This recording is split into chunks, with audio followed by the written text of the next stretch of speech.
Hi, welcome back to Find the Answers. In this series of tutorials, we're looking at how to solve PBL scenarios with library research. In previous tutorials in this module, we started to do some preliminary research into a PBL case.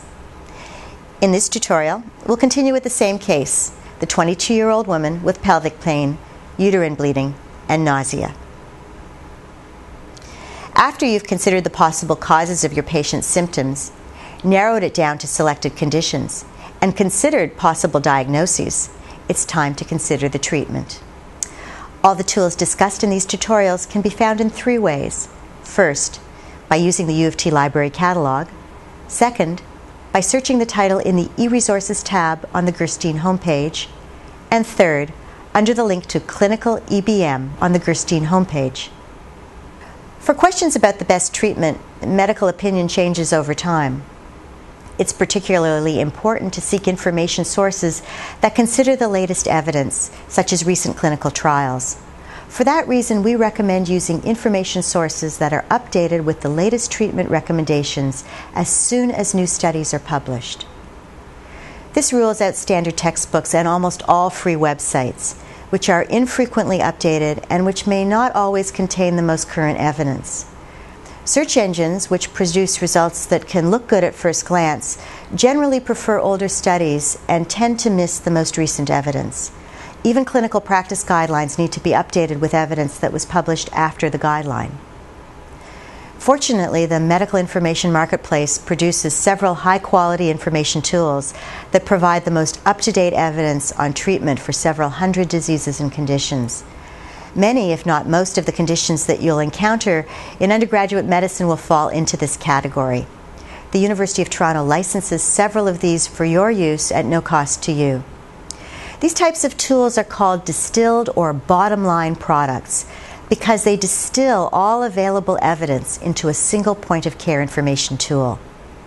To create these types of tools, medical writers and editors scan journals regularly and review all available evidence on a condition, such as randomized control trials and other clinical studies. They then distill the evidence into an article-length document on the condition. Several hundred of these articles make up the product, and then they're licensed by a library, accessed via a website, and made searchable to users like you. Once the product's available online, work continues on the product. The editorial team regularly, often daily, reviews new clinical studies published in journal articles. If their analysis of the evidence offers something new, editors and supervising physicians will change bottom-line recommendations immediately and also link the PubMed record for the article directly, so that readers can click through to the abstract for more information. Because the University of Toronto pays to license these products, they generally deliver the most unbiased and highest quality information available. Let's look at some examples of distilled information tools that help us find the best evidence for disease treatment. This is Clinical Evidence, a product of the BMJ Group.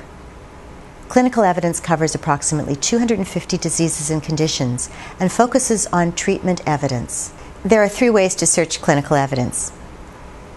You can look up by section, or by an A to Z list of all topics, or you can search the tool by keyword.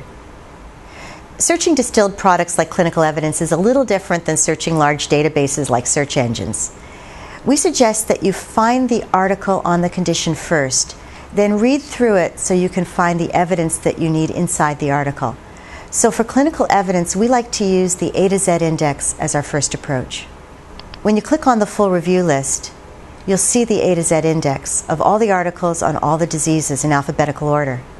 At this stage in my case, I know that my patient has pelvic inflammatory disease, so I look under P. Notice that the article is under the acronym PID rather than the full name of the condition. When you click on the disease name, you'll see a tabbed presentation of the article in Clinical Evidence. Interventions always appear first. Common clinical questions are presented along with a distilled presentation of bottom-line recommendations on treatment. You can click through any of the links for more information about the recommendations, as well as the levels of evidence that are presented for each therapeutic intervention. I'll click through the link Antibiotics for symptoms and microbiological clearance in women with confirmed pelvic inflammatory disease. When you do that, You'll get more information on the treatment, including a summary of benefits and harms.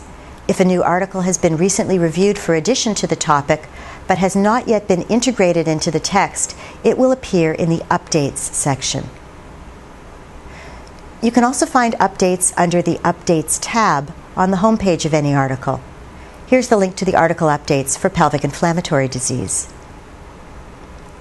Another distilled tool for evidence on disease is ACP Peer.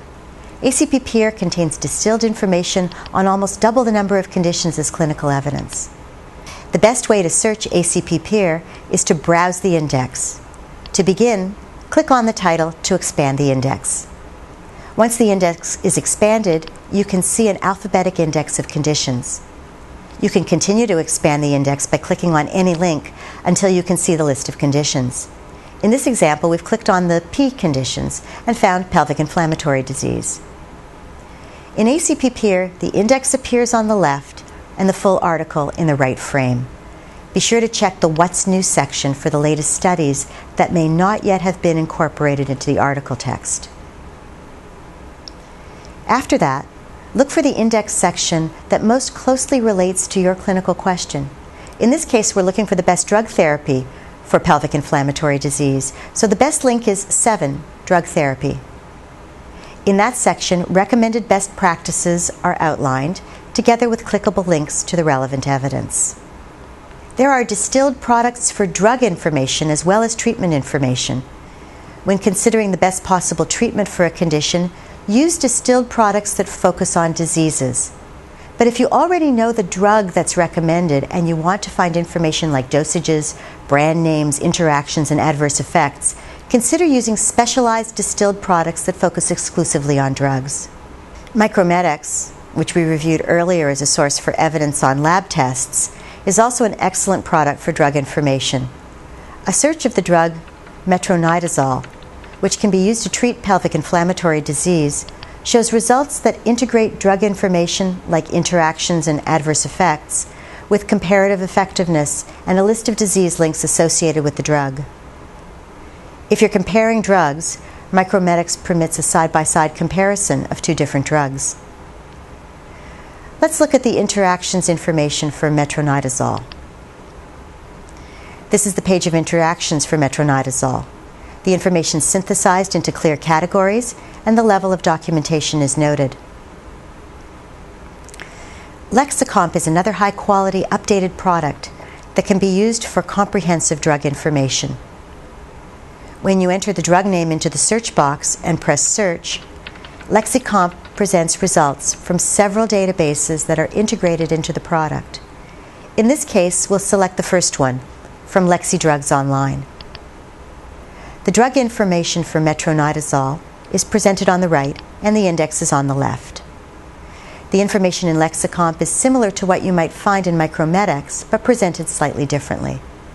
I hope you've enjoyed this series on solving PBL cases with special medical information resources held at the Gerstein Science Information Center. Other tutorials in the Find the Answer series are available to guide you in finding answers to basic background and clinical questions using online textbooks, and also to help you conduct more comprehensive search to answer your research questions.